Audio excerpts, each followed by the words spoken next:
Vous êtes assis, je suis dans Apocalypse chapitre 5. Je vais juste prendre du 5e au 7e, vous pouvez commencer au partir du premier.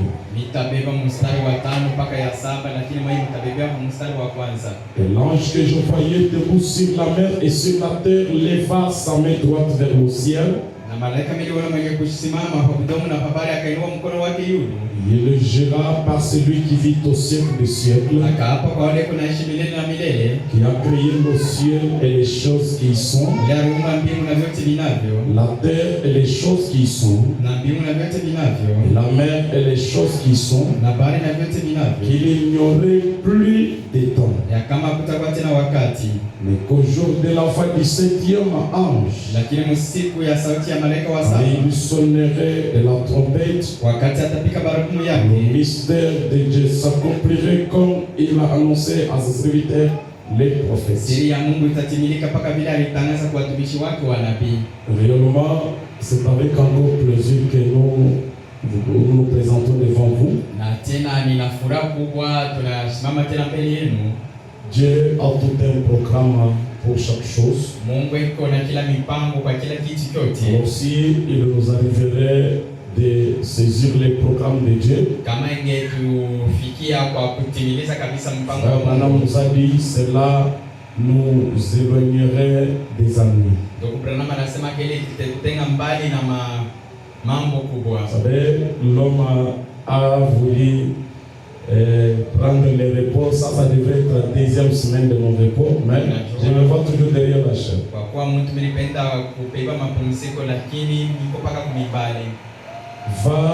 Avance vers les eaux profondes pour la grande pêche. La grande pêche n'est pas été faite pour n'importe qui non plus. C'est pour les courageux. Christ est révélé dans sa propre parole, prêché dimanche 22 août 1965. Paragraphe 67. Il dit non, nous aurions pu avoir obtenir une continuité parmi les médecins. Nous devrions obtenir une continuité parmi les médecins, parmi les scientifiques, parmi ces différentes personnes. Mais il est vrai qu'eux aussi se sont encore aussi limités quelque part. Pendant que nous parlons d'avancer, si seulement Einstein avait procédé l'application spirituelle, comme il procédait l'application physique, pendant qu'il étudiait les lois de la lumière, et ainsi de suite, il aurait pu nous dire quelque chose. Si Einstein aussi devrait aussi encore avancer spirituellement, il devrait aussi nous dire quelque chose.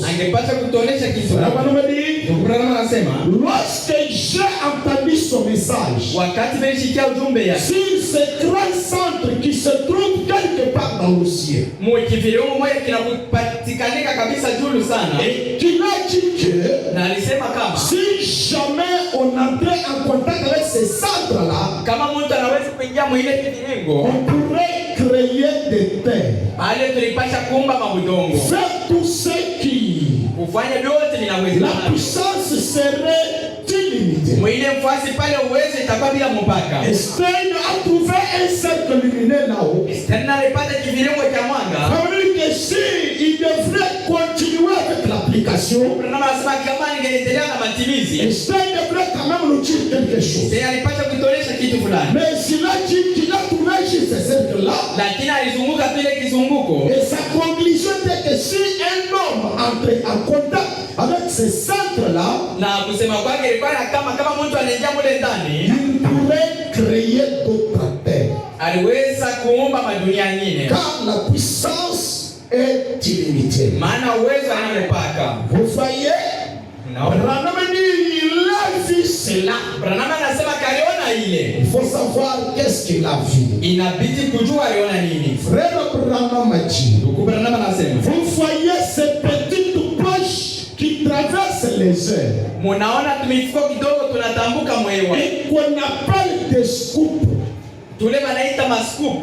Frère Branham dit il y a des poches qui traversent les airs. Donc Branham anasema kuko tubitu tunapitikana mwewa. Alors les hommes de science appellent cela des scoops volantes. Bantu wa elimu banaita ile mascoop volante. Frère Branham dit c'est une intelligence suprême. Donc Branham anasema ile ni elimu ya juu. Les hommes de science ne parviennent pas à le maîtriser. Asema bantu wa elimu abafike kama mukibana. Ce sont des êtres. Sababu ni viumbe. Frère Branham dit ils ont la capacité de mettre,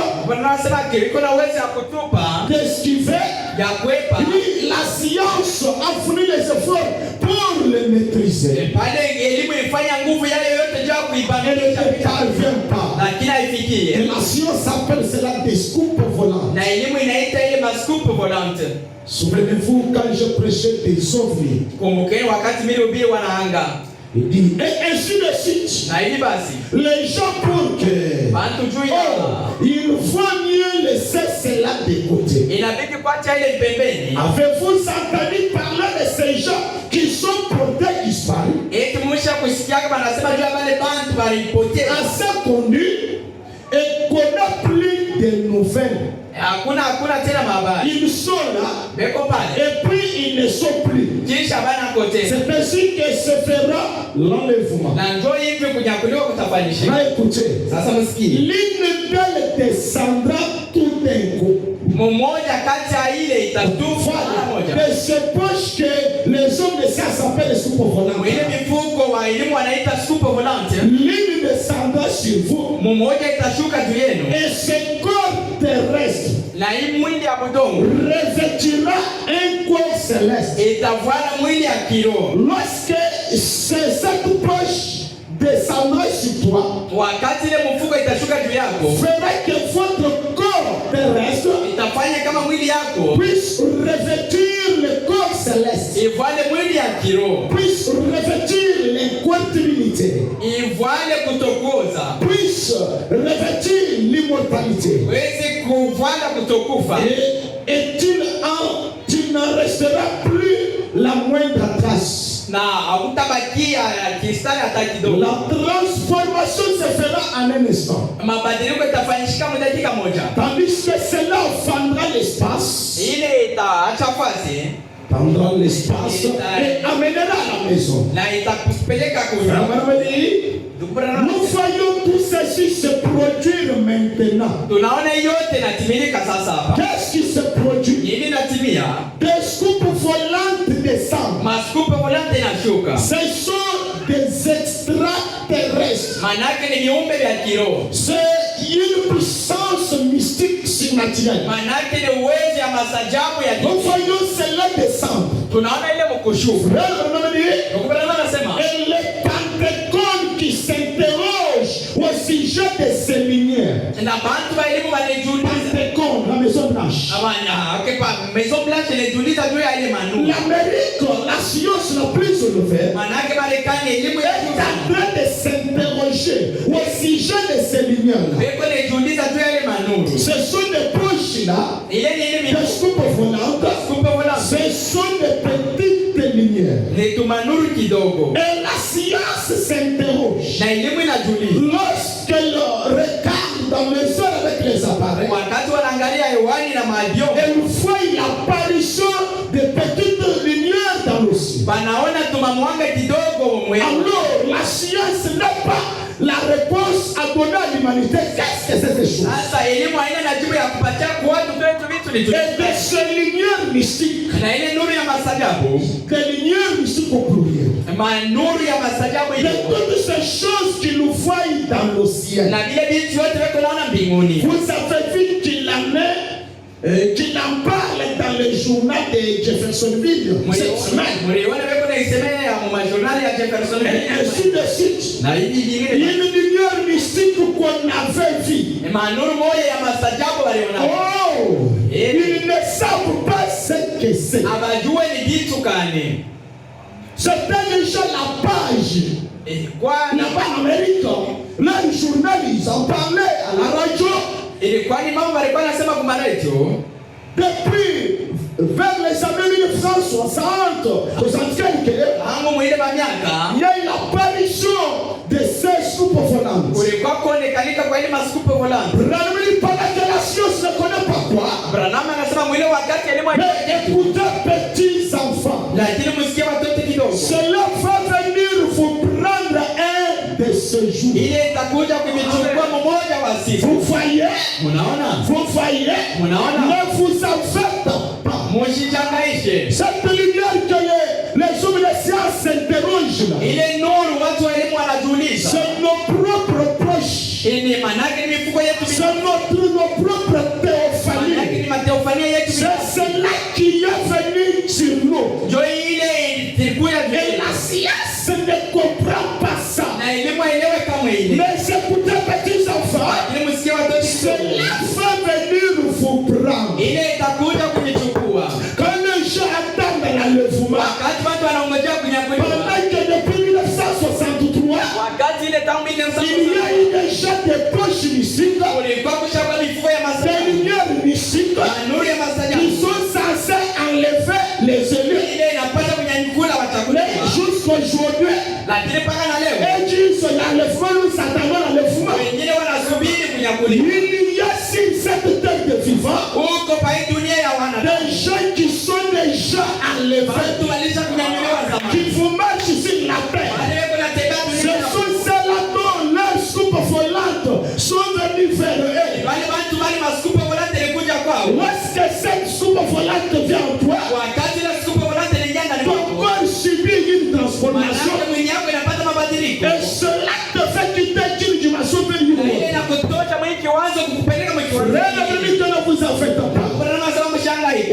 Rappelez-vous, Kumbukeni. Jésus a dit, Yesu alisema. ce qui arrivera du temps de son nom, Ile ilifika wakati. que s'est-il passé juste avant que son homme? Nini ilipitikana kabla ya Sodoma? Qu'est-ce qui s'était passé là? Nini ilipitikana kule? Dieu est descendu avec des anges. Mungu alishuka pamoja na malaika. J'ai lié Apocalypse 10 avec Luc 17:30. Ninafunga Funuo 10 na Luka La fois que nous 17. parlons de Luc 17:30, Wakati wanasema juu ya Luka nous ne 17. comprenons pas de quoi s'agit-il. Atujue ni mambo kaniko pale. Frère Branham dit, Kubena anasema c'est Dieu le grand logos ni Mungu mwanga kubwa. qui s'est fait un corps de chair. Alijifanyisha mwili ya mwanadamu. Il a façonné un corps de chair. Anatengeneza mwili ya nyama. Il est descendu et est entré là. Anashuka na injama. Il a fait de même pour aussi ses anges. Anafanya vile vile na malaika. Il est descendu là.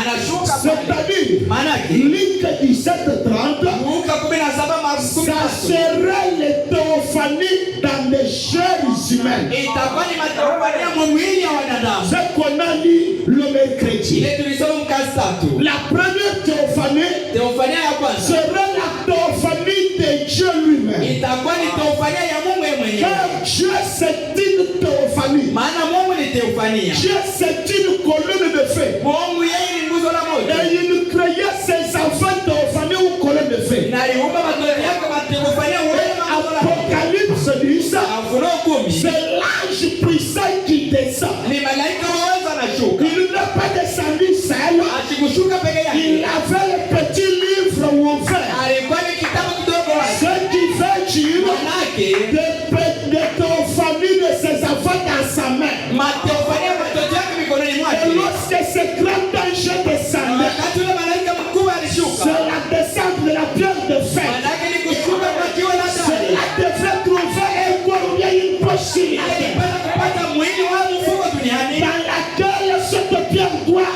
entrer. Ndani ya ile mwili ile jiwe inapapata Cet kuingia. ange Huyo malaika a trouvé un corps sur la terre. anapata mwili Il duniani. est entré là. Anaingia ndani. C'est là où nous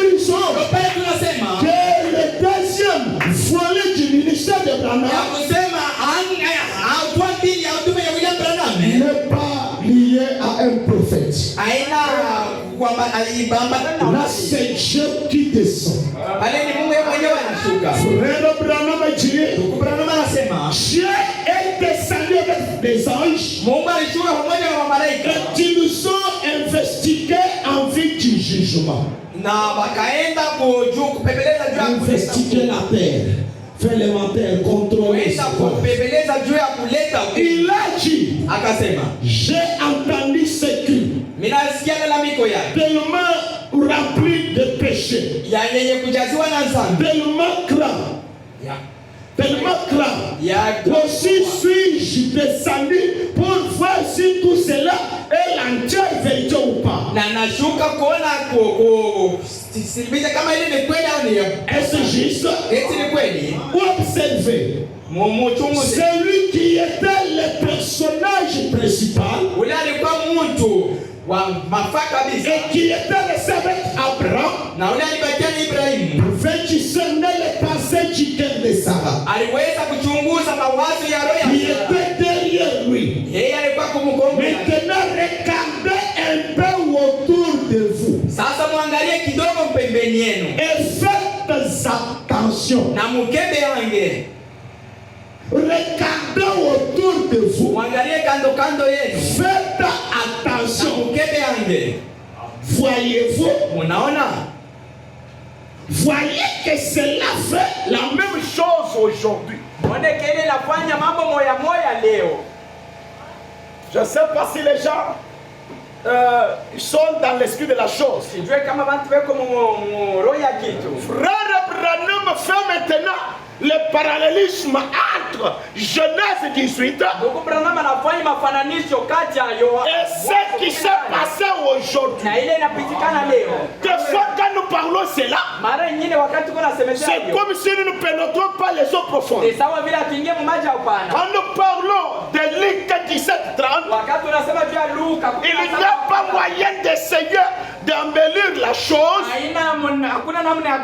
ou bien d'adoucir la chose pour aveugler l'église. Non, il n'y a pas moyen d'essayer de corriger. Quand nous parlons de Luc 17:30, il s'agit du Dieu créateur, le Dieu tout-puissant, sous une forme humaine. Si vous croyez que William Branham a accompli Luc 17:30, vous voulez dire que William Branham, que cela ne choque pas les enfants. Bon, comme j'ai dit, il y a encore aussi des bébés. On peut aussi essayer d'adoucir. Mais notre message, c'est, notre sujet va vers les eaux profondes. Oh, les eaux profondes, c'est effrayant. C'est là où les gens perdent la vie, sinon pas l'équilibre. Comme Branham devient Luc 17:30. Wow, manifeste Luc 17:30. Cela veut dire que celui qui se tient ici, il nous s'agit du Dieu créateur qui était chez Abraham. Car Genèse 18, c'était le type. Alors cela devrait avoir l'antitype. Le type, c'est l'ombre. C'est quelque chose imaginaire. C'est la photo. Alors l'antitype, c'est la réalité. Je ne sais pas si cela voulait dire que peut-être que si Abraham serait ici, il pouvait nous préciser. Si on pouvait nous montrer des différentes photos, montrez-nous qui était venu chez toi. Frère Branham utilise cette écriture. Il dit, voyez-vous ce qui se passait? Il dit, 3 personnes sont abattues marié Abraham. Il dit c'est ce qui est arrivé à cet âge. Branham a dit, Oral Robert et Billy Graham sont les deux anges qui accompagnaient Jéhovah. Mais Branham arrive sur Jéhovah, il avale. Il nous montre juste les deux messagers. Il nous cite leur nom. Que Billy Graham, Oral Robert, c'était le Gabriel et Michael. Mais Branham doit nous maintenant Jéhovah. Merci Seigneur. Là maintenant quand nous parlons que Billy Graham, Oral Robert c'était Michael et qui est l'autre ici Gabriel. Non, ça ne fait pas mal au cœur. Les gens acceptent facilement. Puisque Oral Robert n'est pas notre frère. Mais quand nous voulons maintenant arriver sur la la personne la plus importante. Non, là maintenant vous élevez l'homme. Le fait de prendre Oral Robert comme Gabriel, n'est-ce pas, c'est l'élever. Les antitypes sont terminés. Le septième ange met fin aux types et aux ombres. Ce que nous avons, c'est la réalité. Jéhovah qui était allé. Nous avons eu 3 personnes. Billy Graham, Oral Robert et William Marion Branham. Alors si Billy Graham et Oral Robert, c'était les deux anges. Alors Elohim le fort, le créateur incroyable, ça doit être l'autre ici. Est-ce que vous croyez à cela? Mais c'est ça que nous croyons. Je vous ai dit ici, nous croyons beaucoup Branham dans sa deuxième commission.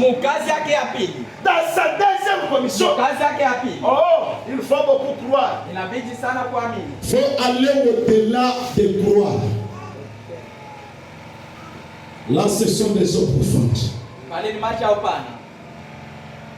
Lorsque l'Écriture 17 s'accomplit, des théophanies sont faites chair sur la terre. Des paroles sont faites chair sur la terre. C'est ce que vous devriez croire. Lorsque Abraham a croisé ce Melchisedec ou bien ce Elohim là, il a subi une transformation. Amen. Alors nous aussi nous avons fait la même chose et nous restons dans ce corps ici, les mêmes personnes jamais. On a connu la translation. Oh, que Dieu nous aide encore.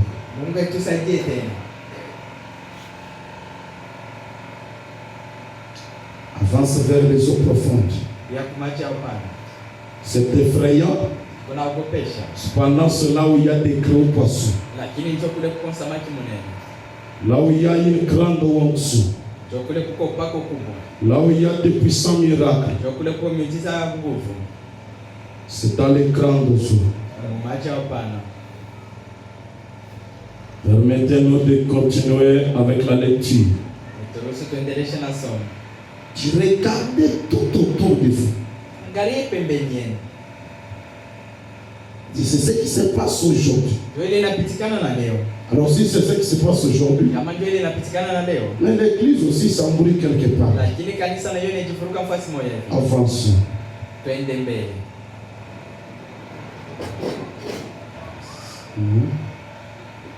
10,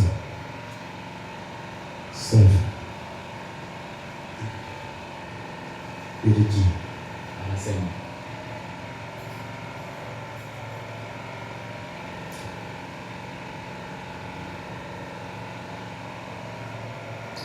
Oui. Et au bout d'un moment, non, il continue. Il dit, voyez-vous ce qui se fait, cela fait la chose aujourd'hui. C'est une investigation en vue du jugement. Au bout d'un moment, l'église pourra se tenir dans sa position et que chaque semence aura été amenée à ce point-là. Elles seront parties. On ne saura pas ce qui leur est arrivé. On ne saura pas ce qui est arrivé. Messieurs, est-ce le signe de la fin? Ou bien Messieurs Solaire, du dimanche 30, 12, 62, verset 113. Maintenant, serait-ce le mystère qui ouvrira, qui amènera Christ, qui apportera une puissance à l'église?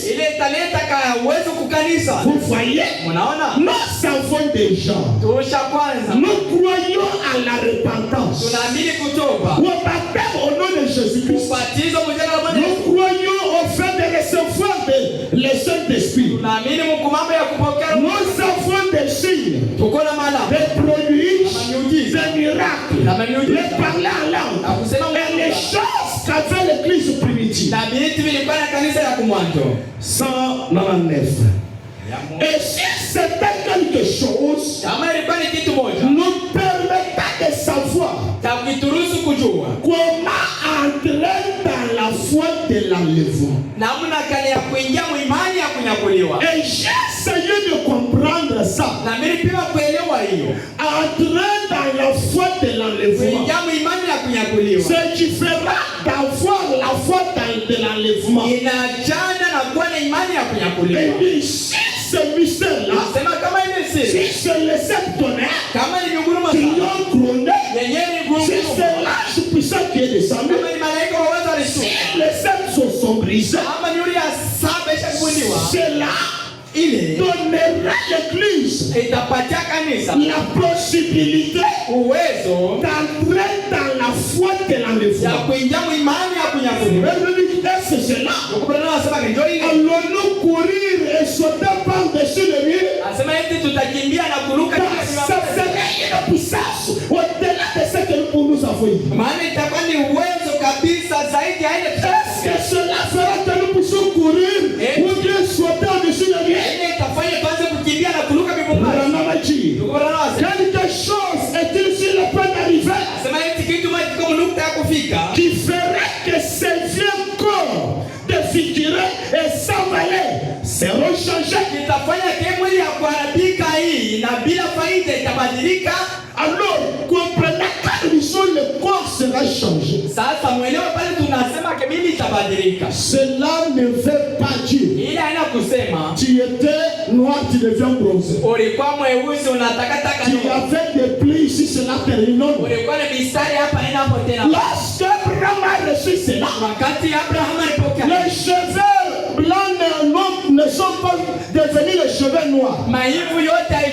Quand ils sont connus le changement, cela ne veut pas dire que Sarah est devenue une jeune sœur.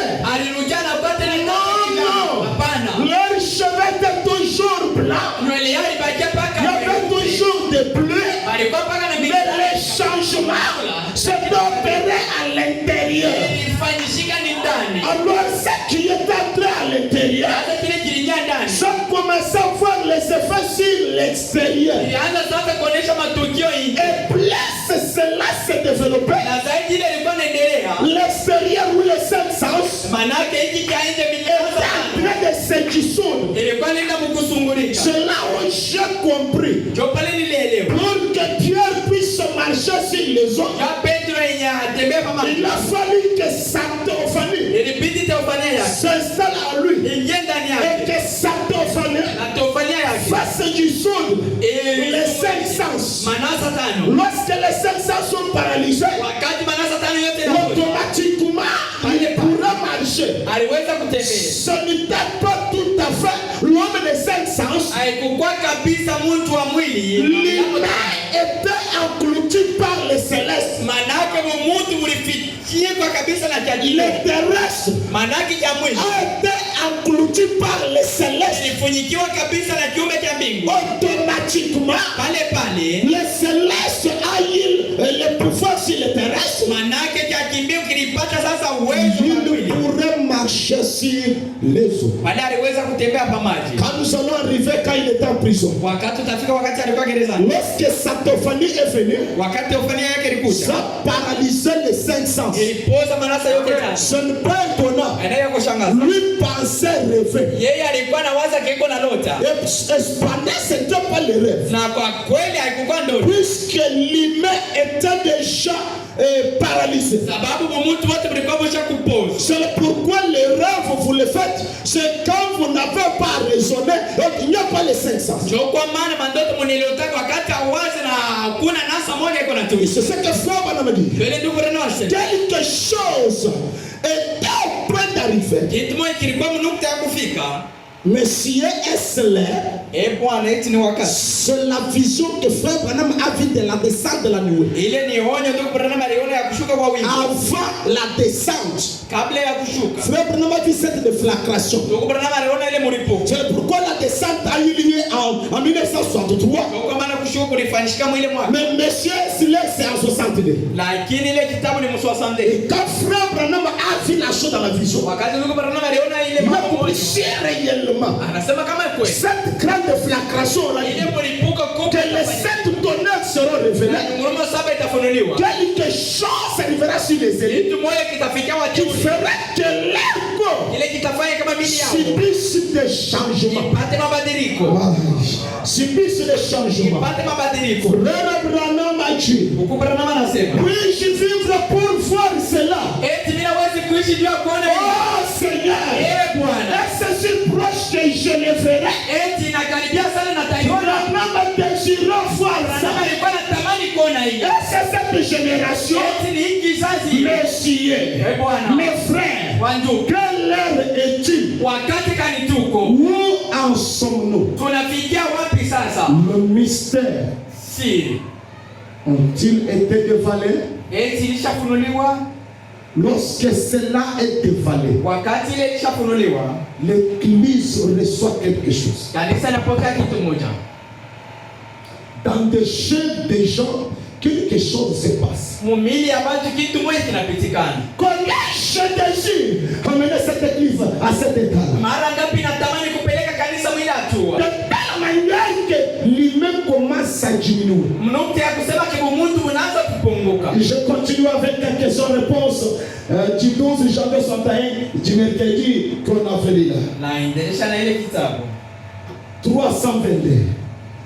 Ainsi Pierre pensa, Hivi Petro akawaza. je rêve maintenant. Kama mimi kuna nota sasa. Ainsi je verrai ce que signifie ce songe. Hivi basi taona maana ya hii ndoto. Lorsque cela se passait, Wakati ile ilikuwa inapitikana. Pierre lui pensa que c'était un rêve. Petro yeye wazake ilikuwa ni ndoto. Pensa qu'il était dans le rêve. Alikuwa na waza alikuwa ndoto. Ainsi il passait juste à côté des cadres et ce qui. Yeye alikuwa anapita pembeni ya mlinzi na kusema.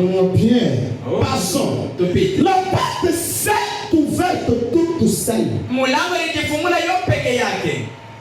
Branham a dit. Branham anasema. Il franchit la porte suivante. Wakapita na mulango Qui yenyewe. s'ouvrit toute seule. Na yeye ilijifungula peke. Ils arrivèrent à la porte de la ville. Na wakafika pa mulango ya mji. Et elle s'ouvrit toute seule. Na ile mulango ya mji ikajifungula Toutes peke. les trois portes. Na milango yote tatu. Lorsqu'ils arrivaient, Wakati walikuwa la wanakaribia. porte s'ouvrait Mulango ilikuwa et inafunguka. traversée. Boba alikuwa anataka. L'église, Kanisa. ces choses sont faisables. Hivi vitu hivi inawezekana. Vous savez, les hommes de Mazie, Mnajua bantu wa maarifa ils sont allés aussi dans ces domaines. walienda kuingia muhimu hatua hii. À tel point qu'ils peuvent traverser le mur. Mnukta ya kusema wanaweza kutambuka Vous avez bloqué votre porte. ulifunga mlango Ils yako. nous arrivent devant la porte. Yeye anafika mbele ya La mlango. porte s'ouvre. Mlango inafungulika. À tel point qu'ils peuvent être ici. Mnukta ya kusema anaweza kwa Vous ne les voyez pas. hawezi kumuona. C'est-à-dire, Manake ils nous utilisent leur théophanie eko natumikisha teofania dans un mauvais sens. mu hali mubaya. Mais les chrétiens, eux, Lakini wa Kristo ça devient juste des imaginations. Inakuwa tu ni mafikiri. Des imaginations. Ce n'est pas étonnant que les gens ont eu des songes et des rêves terribles. Bantu walipata mandoto ya hatari. Vous savez que frère Branham dit, celui qui ne fait pas les rêves, c'est tout à fait aussi un cadavre. C'est-à-dire sa subconscience est tellement éloignée de lui. Son homme de l'intérieur, cet homme est tout à fait avec un cadavre. C'est le pourquoi dans le domaine du message, les gens ont eu à faire beaucoup de songes. Le message les a porté les subconsciences. Ils sont vécus avec leur être surnaturel. Il nous faut beaucoup de choses télévisibles. Cela même Branham dit, ce homme vous dit, j'ai vu un ange, ne le doutez pas. Mais dis-moi toi ici qui est dans les tabernacles, toutes les années là, des réalités, tu ne les fais pas. Il faut voir les gens comme Billy Paul. Billy Paul entendait son père parler toujours de l'ange et autres. Il a désiré voir aussi ça. Il a dit, je désire voir cet homme-là. Il sait, frère Branham priait sur elle. Elle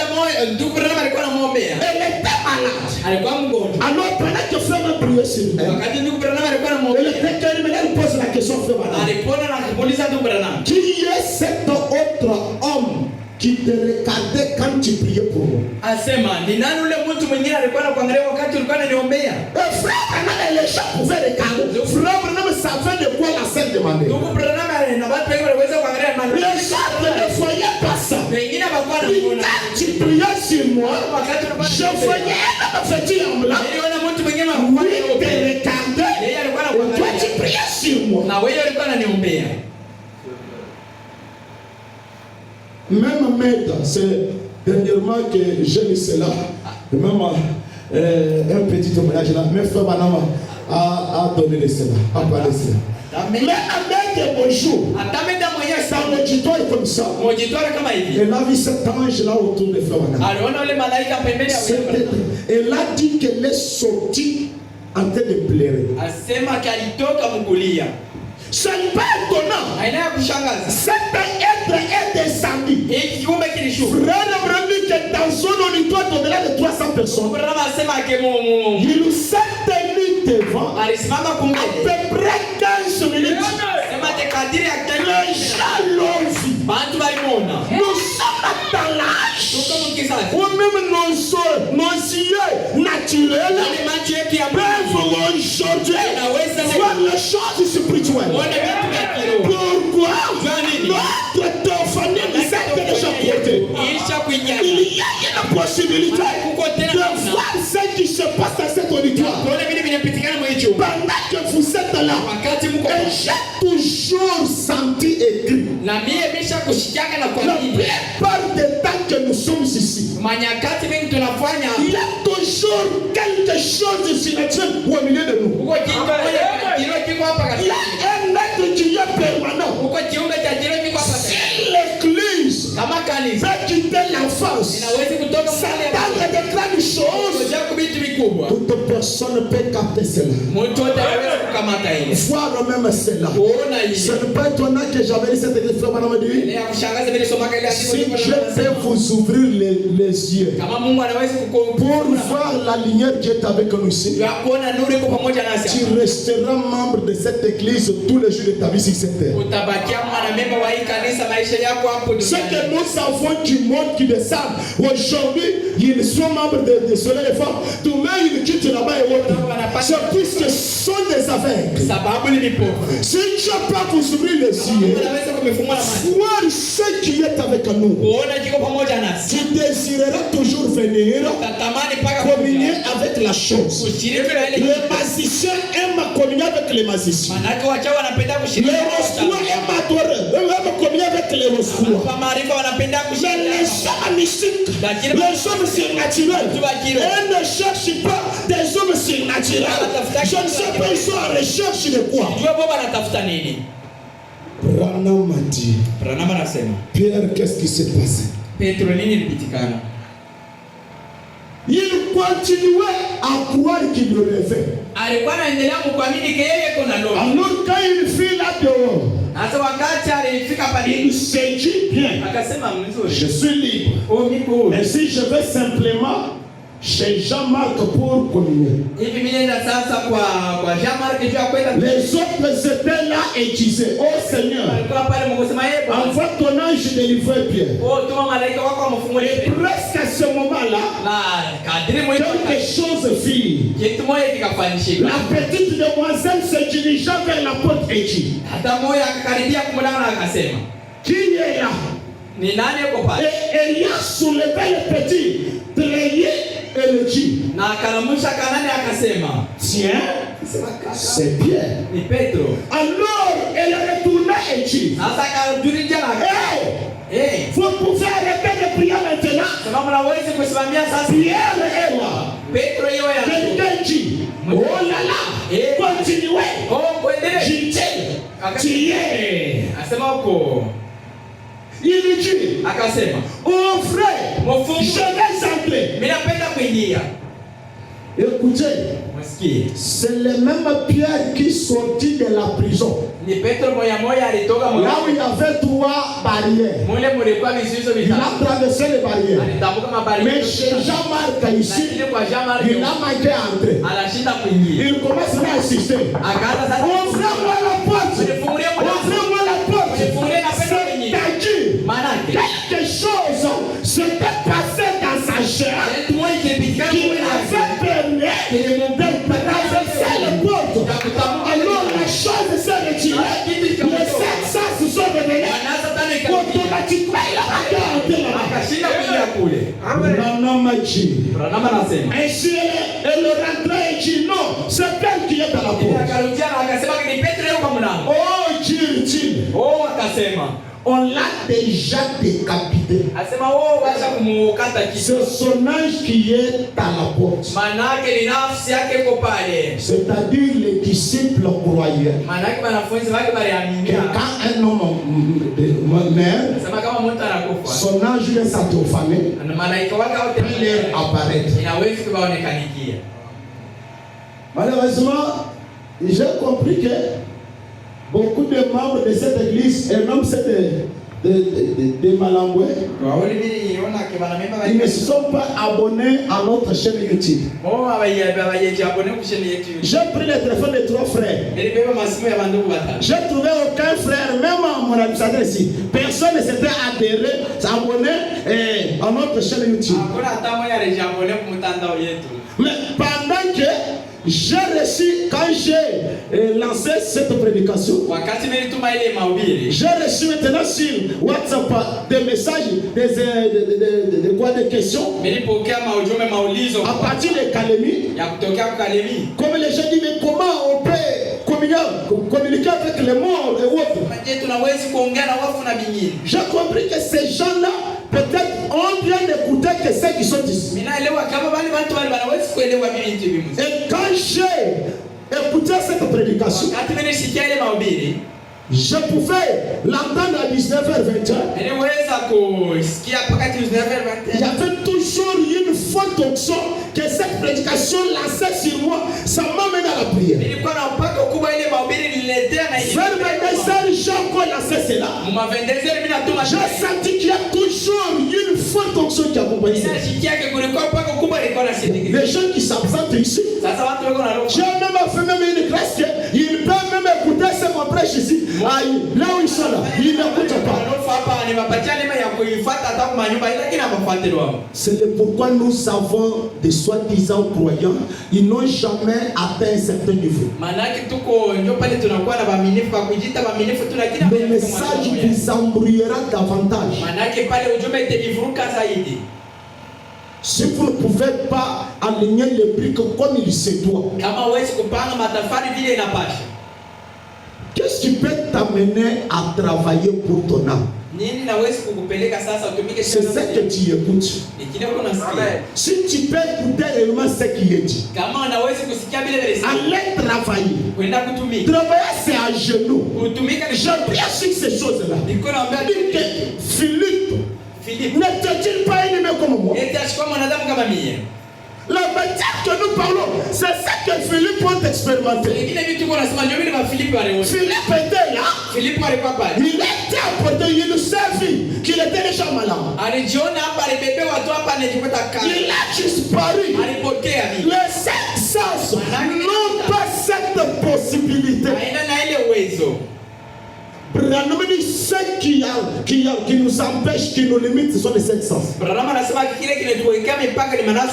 Au moins au-delà des cinq sens.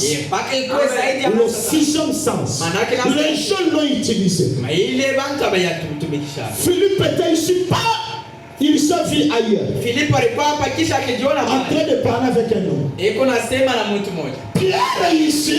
Et après que son état céleste s'était installé en lui, il pouvait traverser toutes les barrières. Plus cela s'installe, plus vous avez la possibilité de faire tout. Et quand cela se retire, il y a des choses que je pouvais dire, mais je ne saurais pas les dire ouvertement. Quand Dieu vous utilise puissamment sous une forte onction, dans le discernement et autres, l'humain se dissout davantage. Votre état général est perturbé. Même le sommeil vous complique. Vous êtes un être. Vous êtes un être. C'est comme si vous êtes un homme, c'est comme si vous n'êtes pas un homme. Pour retourner dans votre état habituel, il faut des temps.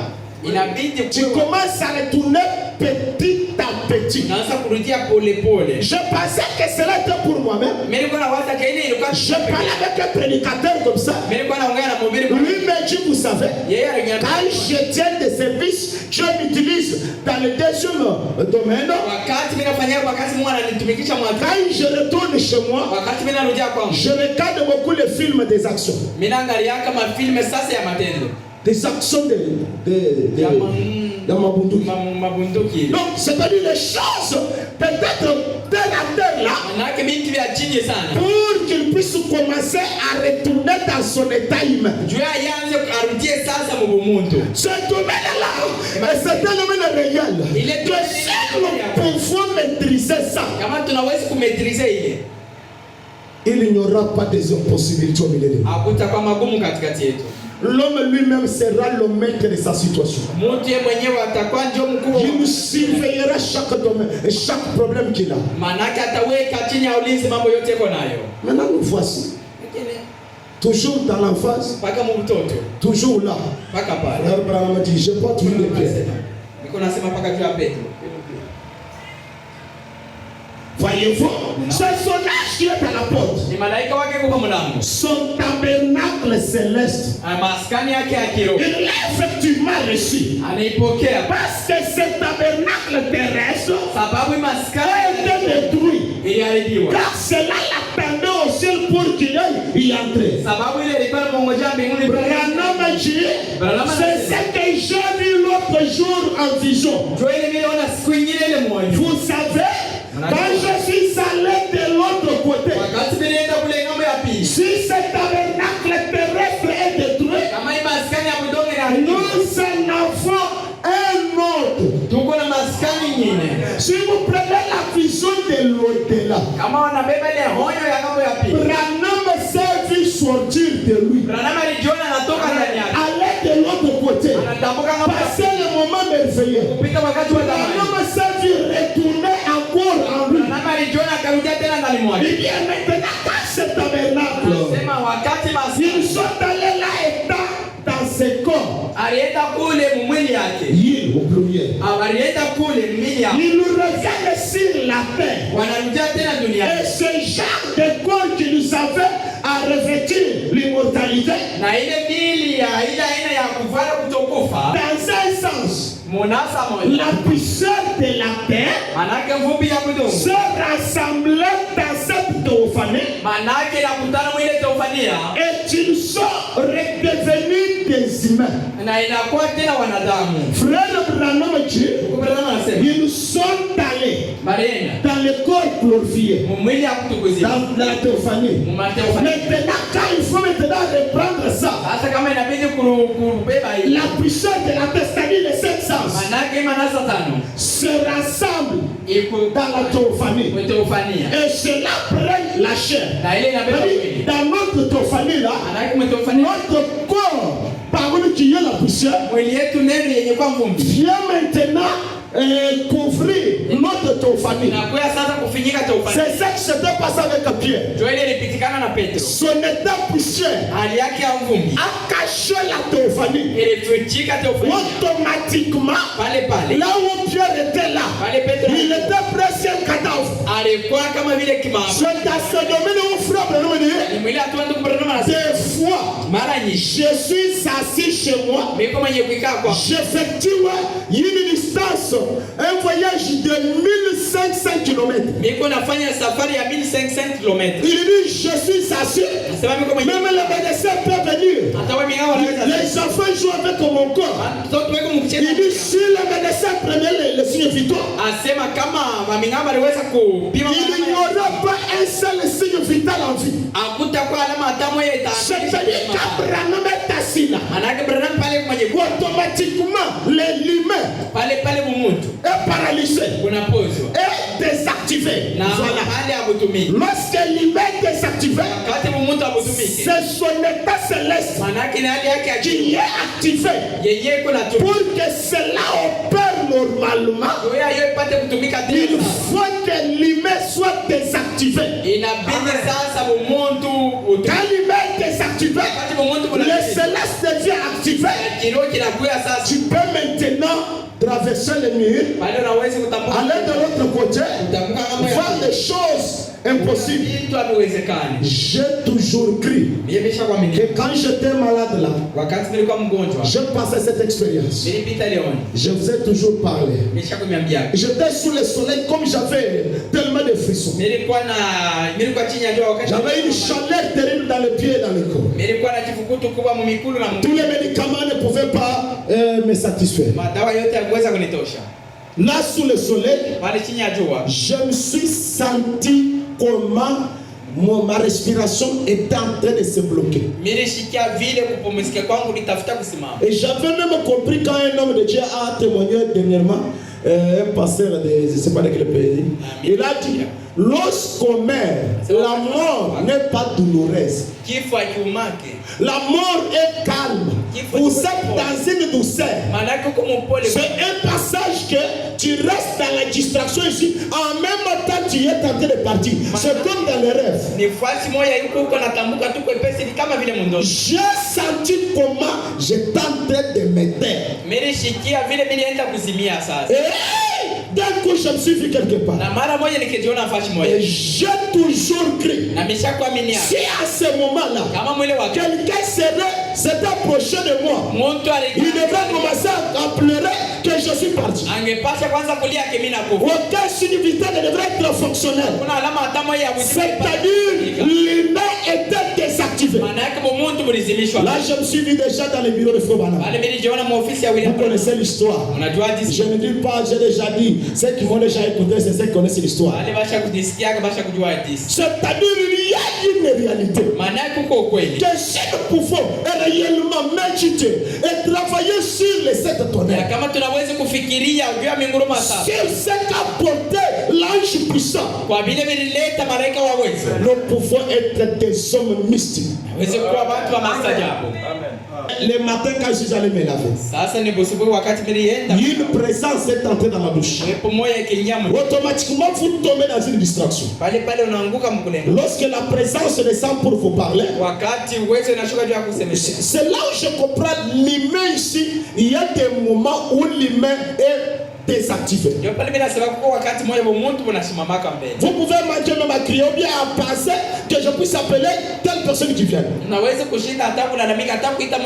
Automatiquement, un être est là. Commençant maintenant à me parler. Tu vois là où tu étais parti. Tu vois ça. On m'a dit là. Comme c'est difficile, je ne dis pas. J'avais déjà parlé. C'est-à-dire, il y a un monde tout autour de l'homme. Autour de nous ici. Il y a un monde visible. L'Église est dotée de puissance de visiter ce monde visible. Tu jetais une bouteille de tasse à eau. Ça faut le contrôle là-dessus. Nous sommes que des bébés. Restez là que dans les 5 sens. Frère Branham a dit. Il devait manger comme on le faisait dans les jardins d'Éden. Il pas chakula. Dans les jardins d'Éden, c'était quoi? Voilà. Dieu a créé la théophanie. Branham dit que Adam a dû rester là-bas longtemps dans la théophanie. Afin que Dieu lui donne maintenant les 5 sens. Après cette théophanie, Dieu a pris maintenant la puissance qui a le corps des 5 sens afin de revêtir la théophanie. Maintenant, Adam commença à manger. Cette théophanie qu'il ne pouvait pas manger, qu'il ne pouvait pas toucher, a été recouverte de la puissance. Ce qui veut dire les 5 sens, ça a commencé à manger. Dans la demeure future, cela fera un éclat. Lorsque la parole est de nouveau faite de chair, ou bien Dieu nous rachète, il fait descendre notre représentation. Ce qui veut dire notre théophanie. Alors cette théophanie descend, habite maintenant dans l'état puissant qui est les 5 sens. On devient comme Adam avant la chute. Il était à la fois surnaturel et à la fois naturel. La théophanie était dans la chair humaine. C'est ça qui est arrivé à l'ouverture de la parole. La théophanie habite de nouveau dans les chair humaines. Quand nous parlons de l'éternel restauré, c'est cela. Ce sont des hommes qui marchent avec la théophanie. C'est-à-dire, nous nous sommes la possibilité de parler au vent, de parler aux animaux. Et surtout, quand vous laissez l'humain diminuer, c'est des fois, nous devrions nous priver de la nourriture. C'est-à-dire, c'est là où Paul nous dit, pendant que je suis faible, c'est alors que je suis fort. Lorsque l'humain diminue, il est faible, vous l'avez privé à manger. Maintenant, l'homme c'est à l'intérieur. Il peut prendre maintenant le pouvoir. Il peut maintenant commencer à vous conduire. Lorsque votre humain est toujours très fort tous les jours, il y a un grand combat. Lorsque la théophanie traverse le mur, le magie, tu ne peux pas le faire. Mais si l'humain peut être désactivé, tu tombes dans un oubli, tu peux aller là sans savoir qu'il y a le mur. Tu peux aller te rétablir, tu es déjà dehors. Ce sont des bons moments que l'église est obligée de passer. Vous pouvez réellement passer un moment où vous comprenez pas ce qui vous est arrivé. Vous allez vous retrouver dans une autre situation. Vous pouvez demander qu'est-ce qui s'était passé. C'est vrai. Amen. Mais nous, sisi toujours dans les œuvres mortes, kila mkazi ya kufa, toujours la chair. siku mwili, Avançons, tusonge kumbele, avançons vers les eaux profondes. songe kumaye Dans mure, le domaine le plus mystique, mwatwele ya mastajabu. là où vous pouvez être le maître des circonstances, Unaweza kuwa mwalimu wa kuangalia mambo yote. là vous avez la possibilité Una bahati de capter l'esprit de ton ya voisin. kusikia ile roho ya mjirani yako. Celui-ci, c'est quel esprit? Hii ni roho kali wana. Tu ne dois pas capter avec les cinq Hata sens. isikie na hii milango tano. Il faut que l'humain se dissout. Umuntu sungurike. Il y a des gens de foi qui voient des visions dans l'église. Wanaona maonyo makanisa. Vous m'avez toujours dit ça. Unanionyesha kai.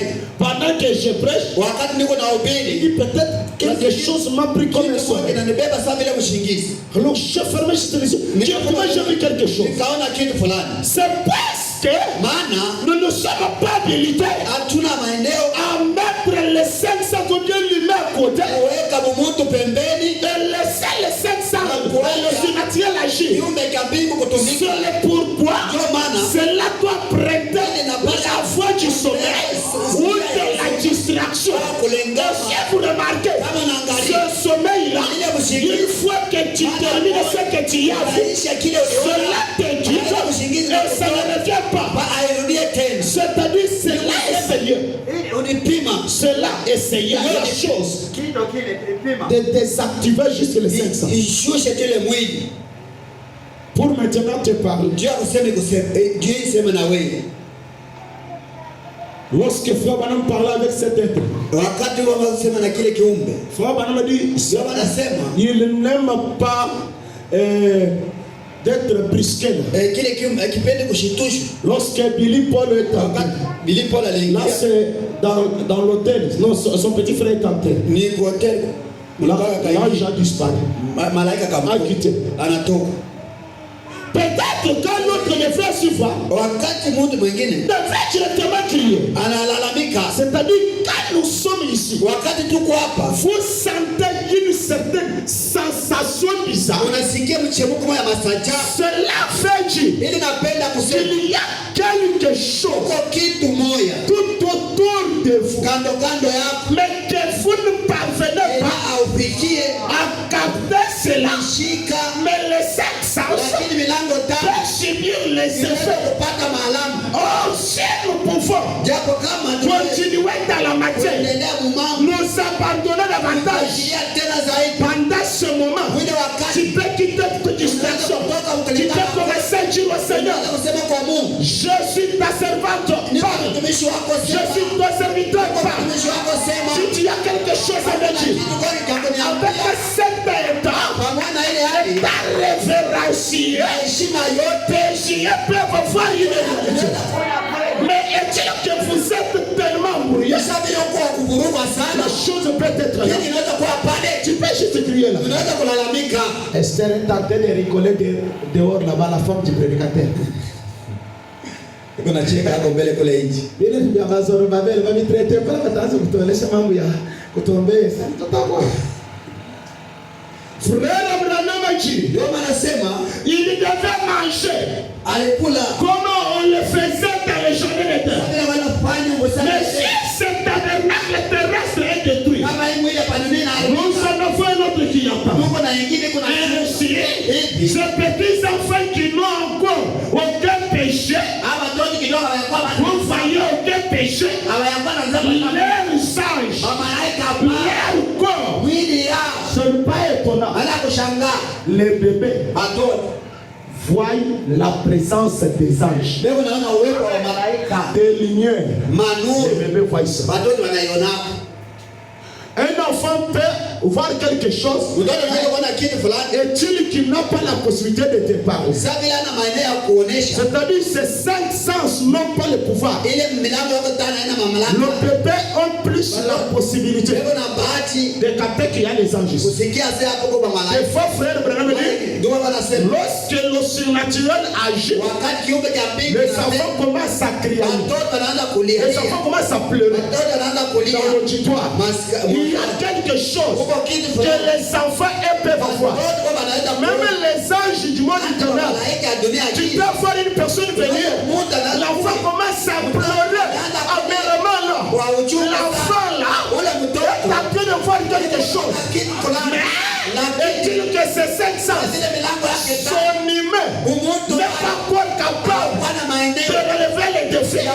ni de se contenir, il peut juste pleurer. Mais dire que nous avançons, cela s'éloigne. Cela s'éloigne. Cela s'éloigne. On commence peut-être à voir les rêves. Mais nous devrions travailler pour que cela revienne. Nous devrions travailler. Le message de Branham nous amène dans ce domaine. C'est ça le domaine de tonnerre. Là où nous utilisons le théophanie, où nous sommes des mystiques. C'est cela même le mystique. Lorsque l'humain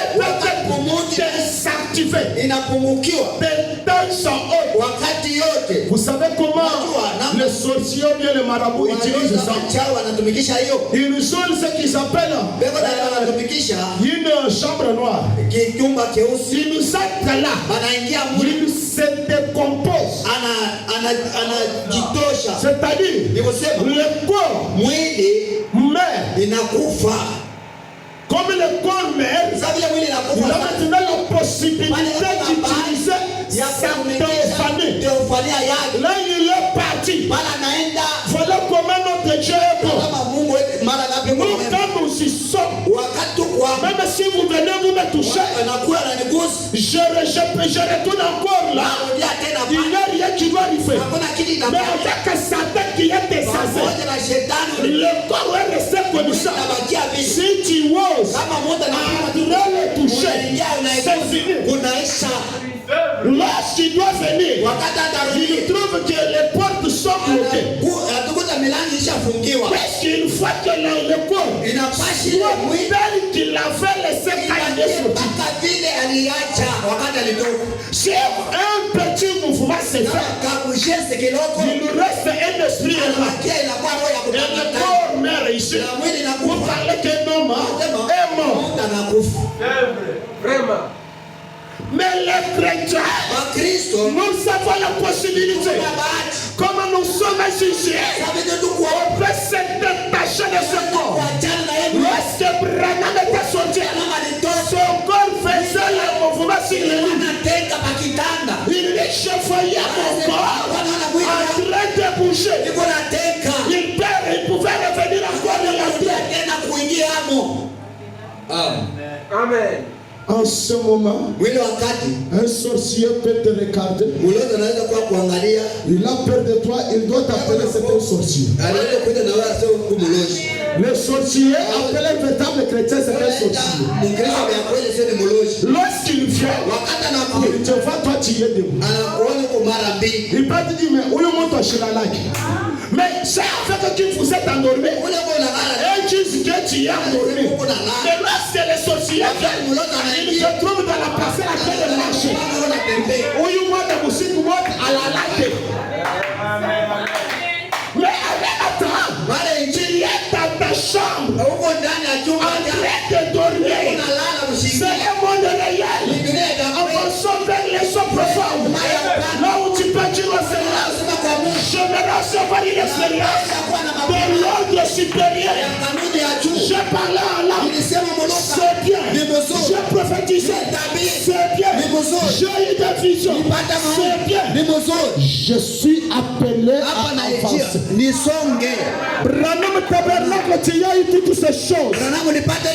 Mais ce n'est pas ça dont je parle. Il dit une puissance est venue. Il fera que ce corps puisse un changement. Lorsque cela s'approche, ce corps de 500 subit des effets. Subit des effets. Oh, j'aime cela. Il dit quelque chose. Il dit, oh, les anges, les corps, celui dans lequel Pierre était revenu. C'est leur corps angélique ici que Pierre est entré pour sortir de la prison. Il déclare. Anasema. Vous voyez? Unaona? Attendez. Il nous fait la face du Père dans le ciel. Ils sont continuellement devant lui. Il les sent. Il les sent. Un frère dit, mais c'est un peu difficile là où Jésus a dit, dans la première partie de sa résurrection, il a dit, ne me touchez pas. Il n'était pas encore monté. Et ensuite, quand il entra dans la pièce où Thomas était, il a dit, viens ici et mets ta main dans mon côte. Ici, quand Jésus est ressuscité, c'est là où il y a encore une différence. Quand nous parlons, que nous pouvons traiter avec l'invisible et l'invisible. Le corps glorifié que nous a dit que votre corps glorifié est ici. C'est la théophanie mélangée dans le corps des 5 sens. C'est pourquoi on peut manger. Puisque ce qui mange, c'est les 5 sens qui a les couleurs, c'est un sens. Maintenant, le corps angélique, le corps céleste, lui ne mange pas. Il n'a pas cette possibilité. C'est pourquoi lorsque Jésus est ressuscité, son état puissant n'était pas encore venu sur sa théophanie. Je ne sais pas si quelqu'un est en train de m'entendre. C'est pourquoi il a refusé qu'on ne le touche pas. On ne pouvait pas le toucher. Là, si tu touches, la main pouvait partir en vain. On doit toucher, c'est quand il y a les 5 sens. Alors Jésus est monté. Il est monté. Il est allé laisser cet état pour prendre maintenant le corps des 5 sens et la puissance, pour que la puissance puisse ouvrir la théophanie. Ce n'est pas étonnant que Cléopas pouvait marcher avec Jésus sans avoir beaucoup des effets néfastes des 5 sens. Si vous traversez la route, là où il y a une théophanie qui n'est pas entourée de la poussière, on t'a crié, on t'a lalamique, même dans l'auditoire ici. Lorsque cet être descend, alléluia, c'est cela. Et lorsque cela s'installe dans les 5 sens, le 5 sens adoucit aussi cela. C'est pourquoi il pouvait marcher avec elle. C'est à la table qu'il a disparu. Quand on dit qu'il a disparu, c'est-à-dire il a juste désactivé l'humain. C'est comme Pierre là, automatiquement l'humain est emporté par la théophanie. Il peut sortir de traverser les murs. Alors là où il arrive là, il active l'humain. Là maintenant il peut marcher. Ça peut être moins difficile de traverser les murs. Est-ce que quelqu'un capte ça? Ce sont des eaux profondes que nous parlons.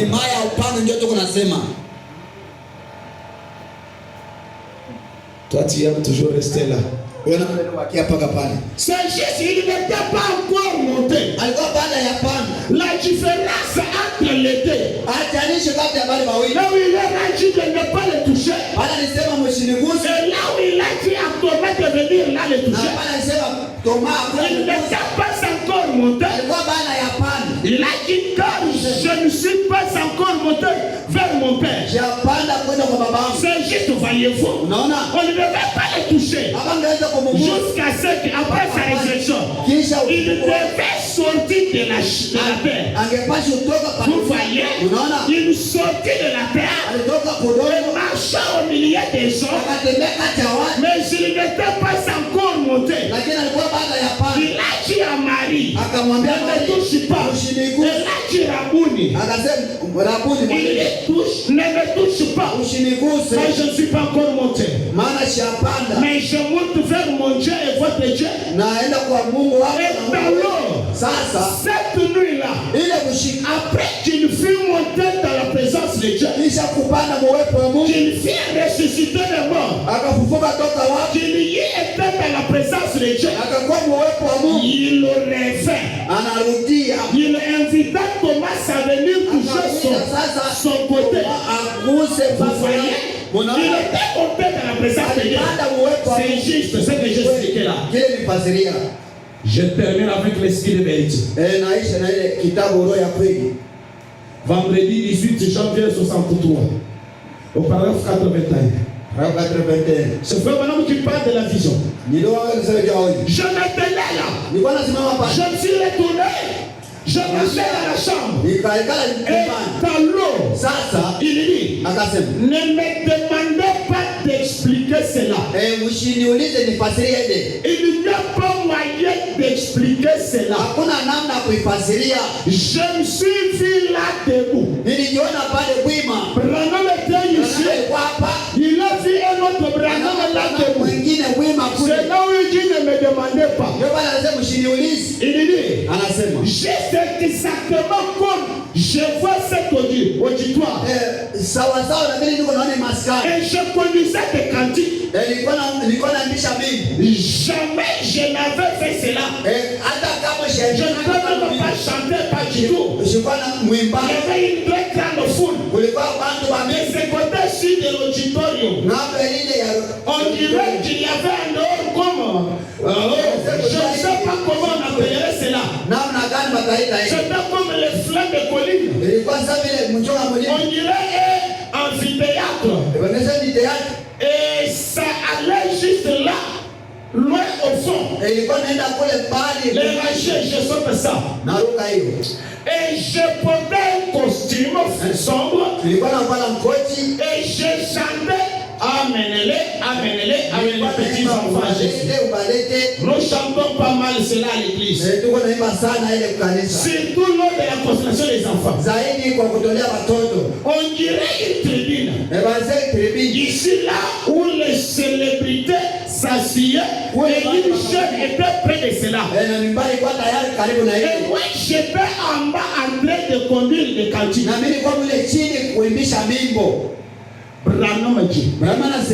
Tout d'un coup, alors que je me tenais là, en train de me regarder, alors, Branham dit, n'essayez pas de vous représenter cela. Branham ici, Branham là-bas, en train de se regarder. Branham dit ne vous représentez pas. Pourquoi dit quand vous n'y arriverez pas dans votre pensée, vous ne parviendrez pas de résoudre qu'est-ce que c'est. Il dit oui. Alors que j'étais ici, c'est devenu donc ici. Branham qui était là-bas, je ne sais pas. Il dit les deux se sont unis. Les deux Branham se sont unis. Et Branham a dit, c'est une bonne chose lorsque les deux s'unissent. C'est une bonne chose lorsque les deux s'unissent. Je m'arrête à parler. Pour passer des expériences mystiques, des moments glorieux, il faut que les deux s'unissent. Lorsque les deux s'unissent, tu deviens mystique, tu deviens surnaturel. Là, c'est là où nous disons, si vous croisez avec un magicien, un roi, tu entres dans le véhicule, s'il y a un roi, il descend. Même dans l'avion, tu as que s'il y a un rose-croix, soit tu dois changer de siège, aller très loin là-bas.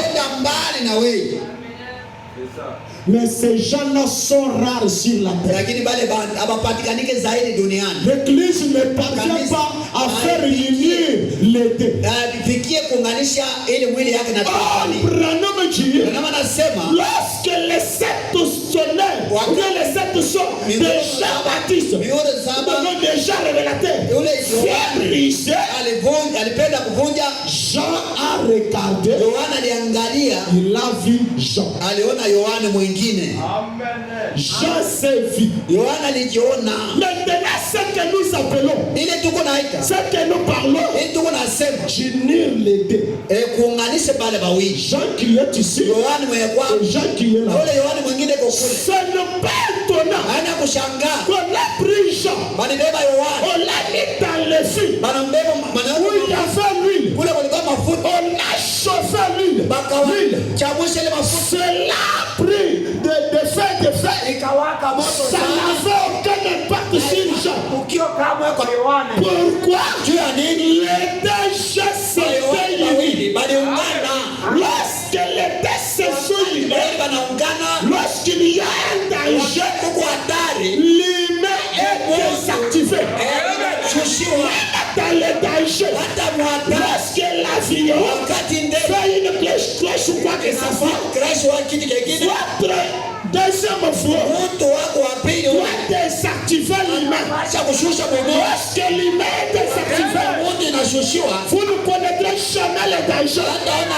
Même si vous vous frappez sur une pierre, vous n'aurez aucun effet. Pourquoi? Votre fou qui est à l'intérieur désactive l'extérieur. Là, même si on peut tirer sur vous, la balle ne peut pas vous atteindre. La balle peut te toucher et tomber par terre. Pourquoi? L'humain est désactivé. Et c'est le céleste qui prend maintenant la remise. Combien nous désirons passer ce moment? C'est en ce moment-là, tu es gravement malade à l'hôpital. Le médecin dit celui-ci ne peut pas revenir à la vie. Lorsque vous êtes déjà mélangé avec votre fou, votre fou peut désactiver l'extérieur. Automatiquement, il soigne l'extérieur. Le médecin ne comprendra pas. C'est comme si tu as connu un petit sommeil. Tu te réveilles, tu es très fort. Tu te tiens debout. Tu dis je pars. Le médecin commencera à s'étonner. Qu'est-ce qui est arrivé? Est-ce que quelqu'un est en train de comprendre les bonnes paroles? Pour arriver à échapper au monde des ténèbres, au missile, au lance du monde des ténèbres, pour que le colis qu'ils envoient ne atteigne pas, unissez-vous. Prends un fou de l'autre côté et celui-ci, unissez-vous. Là, il y a une possibilité. Si vous avez un test à faire, faculté, vous qui êtes à l'intérieur, désactive l'extérieur.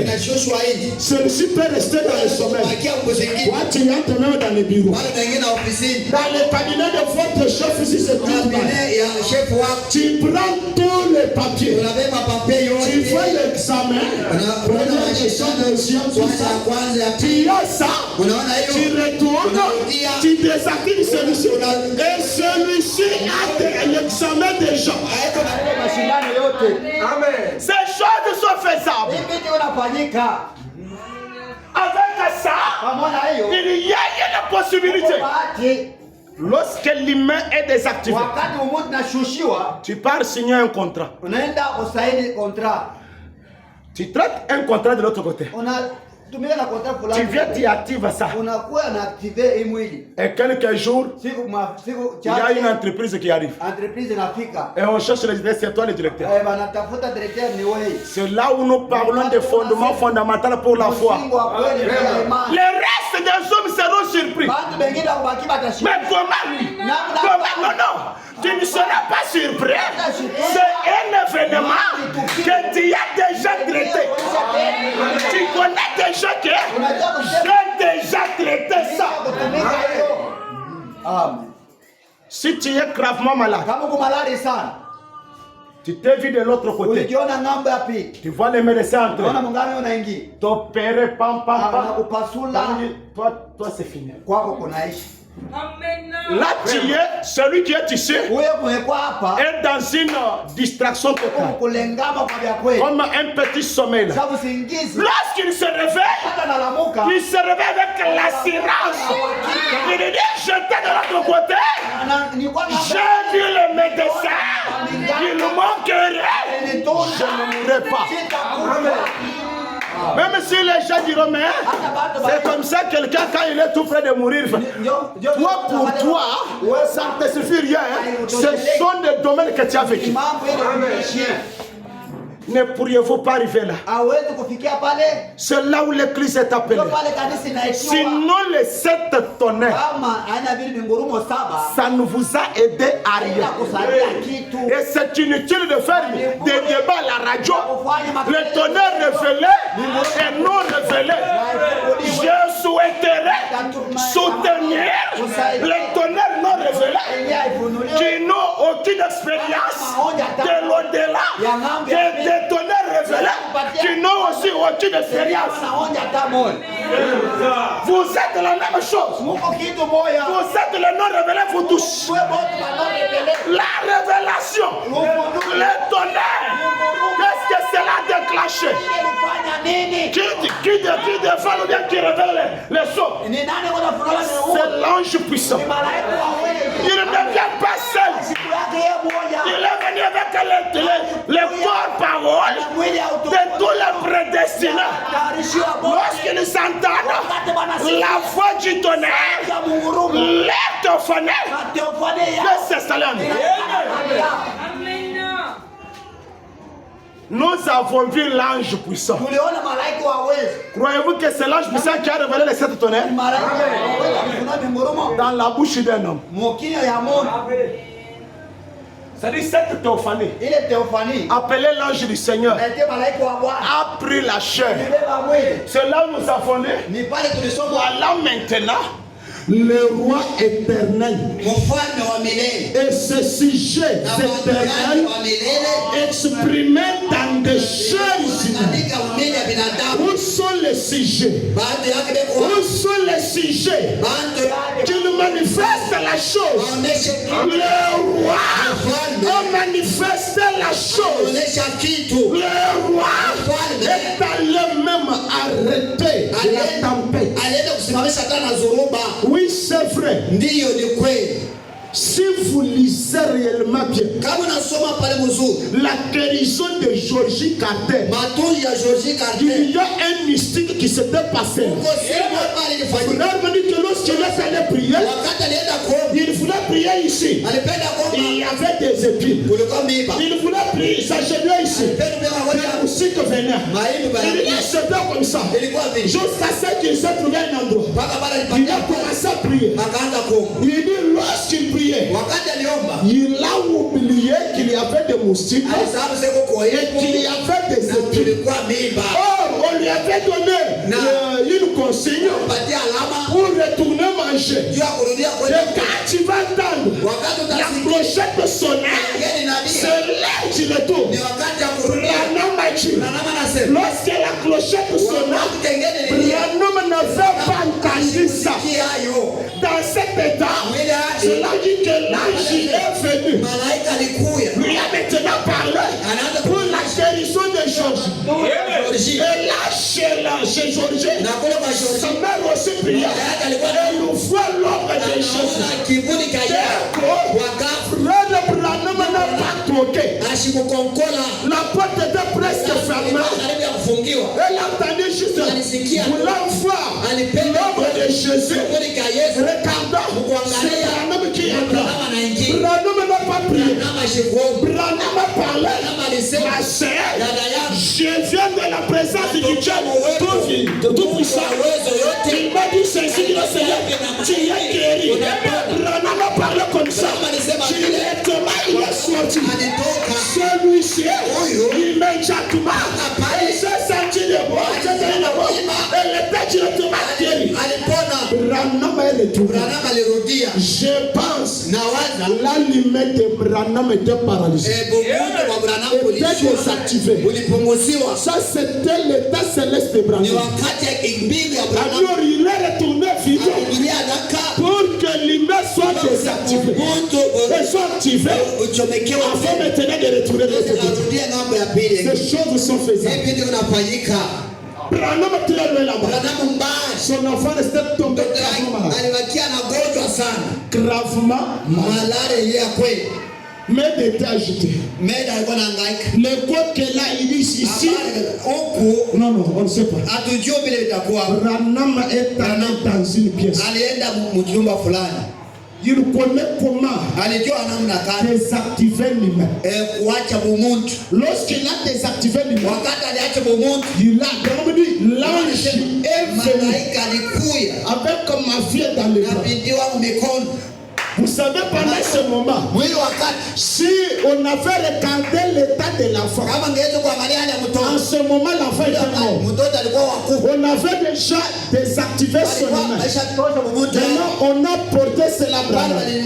Branham dit, l'ange m'a déposé mon enfant dans mes bras. Et j'ai prié, j'ai remis cela à l'ange. L'ange est retourné. Quand l'ange est retourné, on a maintenant l'enfant dans le corps de puissance qui était là. Automatiquement, on a maintenant activé l'humain. Anashituk totalement guéri. Branham a dit téléphoner là-bas. On va te dire à telle minute, l'enfant était gravement malade.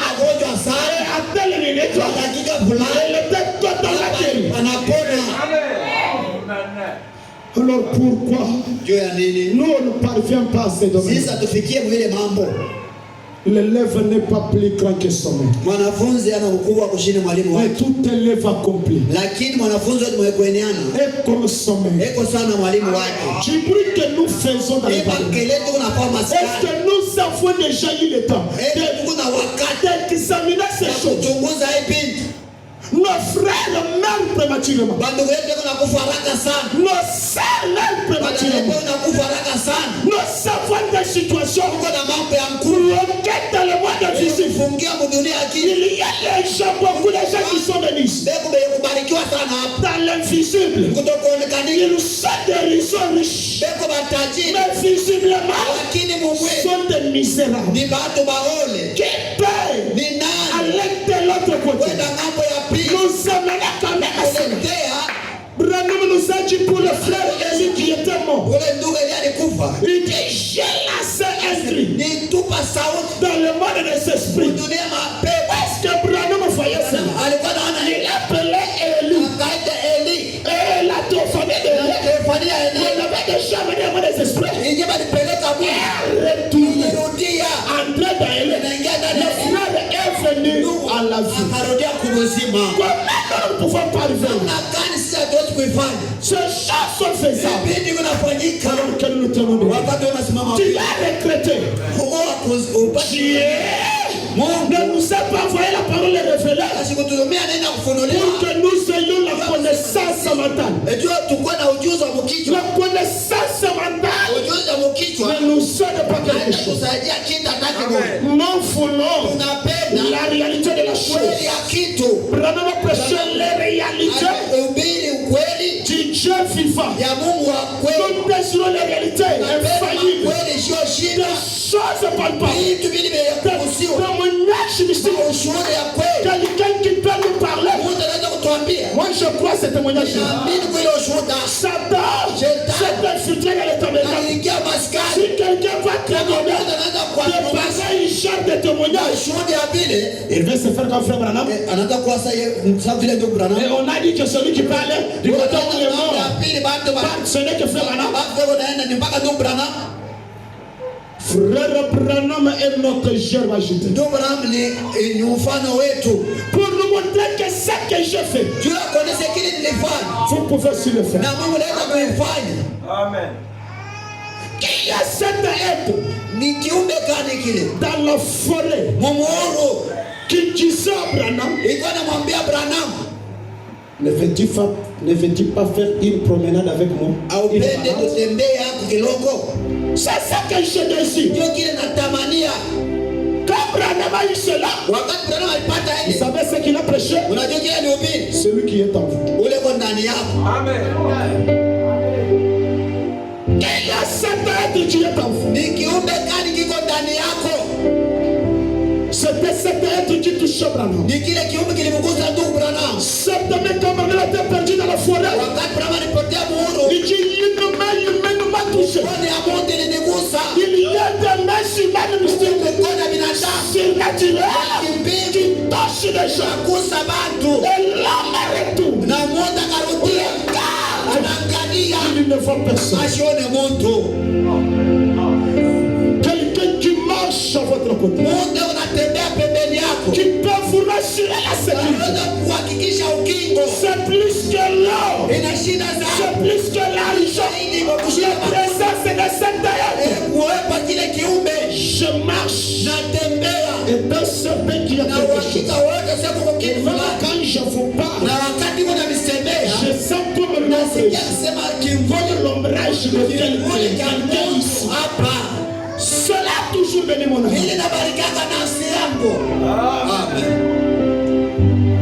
L'ange puissant m'apporte ma théophanie. M'apporte mon évangile. Lorsque cette théophanie était faite chez Branham, il y a eu un accident. Un jeune garçon était coincé par les deux véhicules. Le véhicule était abandonné. Merci Seigneur. Laissez dans le domaine de silence. Le mystère de silence. Le mystère de désactivement de l'image. Branham n'a pas prié. Branham n'a pas touché. Branham a pu faire tourner. Branham a tourné. C'est pas la théophanie. L'ombrage de cette théophanie. Merci Seigneur. Pour faire dégager une puissance. Comment les véhicules pour faire commencer cette théophanie? Par quelle mathématique? Expliquez-moi. Merci Seigneur. Alléluia. N'y a-t-il pas quelqu'un au milieu de nous? Toute cette théophanie est avec nous. À cause que tu es à côté de quelqu'un, que cela aide ton voisin. Il y a des gens qui sont coincés. Il n'a pas question de la prière. Merci Seigneur. Lorsque les deux s'unissent, il n'y a pas d'explication. Il n'y a pas moins de merci Seigneur. Oh, ça ne peut être étonnant. Que l'ombrage n'est pas. Guérissez les malades. C'est théophanie. Tu as déjà fait des choses. Que Dieu nous amène à cette dimension. Que Dieu nous amène à cette dimension. Pour désactiver. D'abord l'humain. Mettre l'humain à côté. Utiliser d'abord notre capacité. Dans cette œuvre, même un sorcier ou une sorcière, pour détruire, il est mal à l'aise. Il est mal à l'aise. Il me fait dire, elle est frappée par terre. Quand nous parlons de ceci, je sais que mon état c'est là. Plus près de moi. Plus près de moi. Que c'est là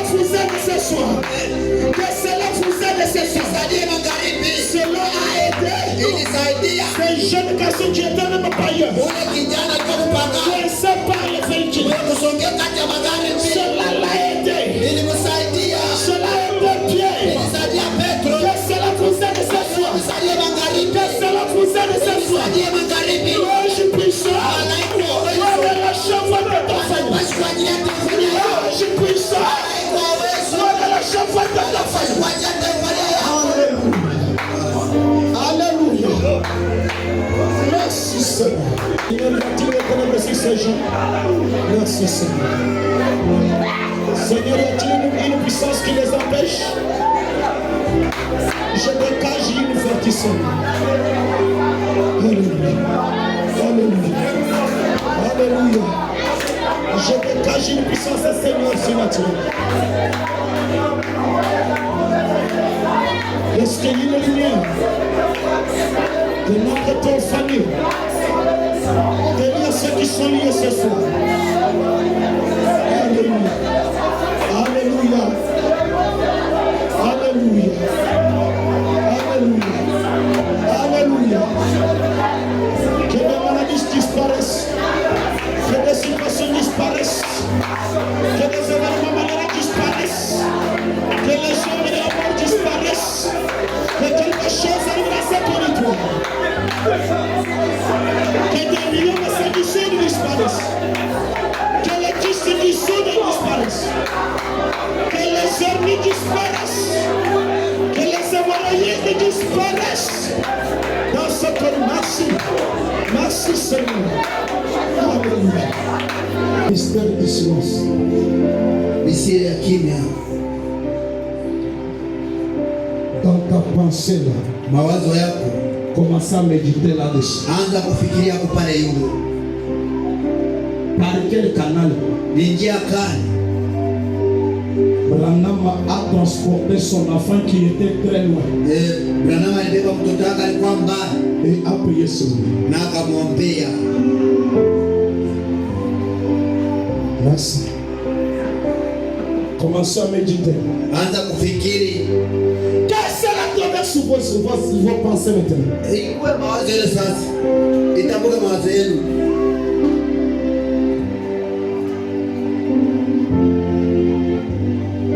Et tu crois à ces choses. Unaamini kuli vitu Mais comment cette situation peut persister? namna gani ile mambo inaweza kukawia tena? Merci. Acha nisema ni kweli, Et cela a déclenché une grande présence. na ile ni sala mawepo kubwa, Merci Seigneur. Et un miracle est arrivé dans sa maison. na muujiza ilifanyika maisha yake. Est-ce que tu crois que c'est aussi c'est l'exacte vérité? Eto naamini sasa hii ni kweli. Amen. Merci.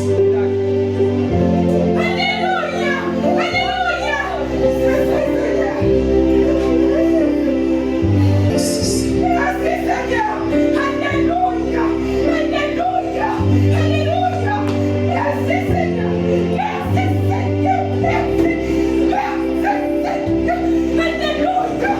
Un canal Njia fulani peut s'ouvrir. inaweza kufungulika, Que l'immense du sous. umoto zungulike. Merci.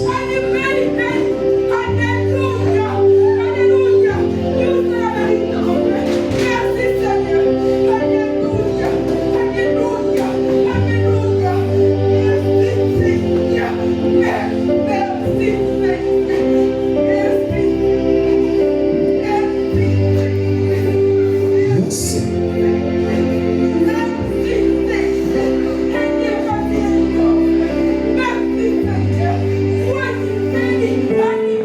Merci.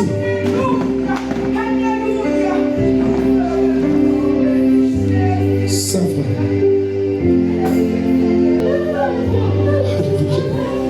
C'est vérité. C'est exacte vérité.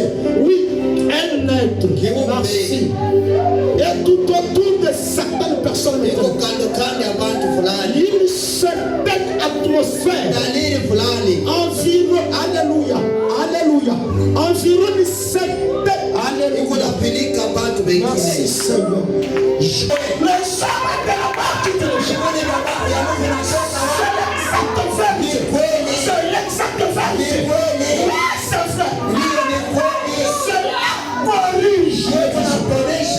Les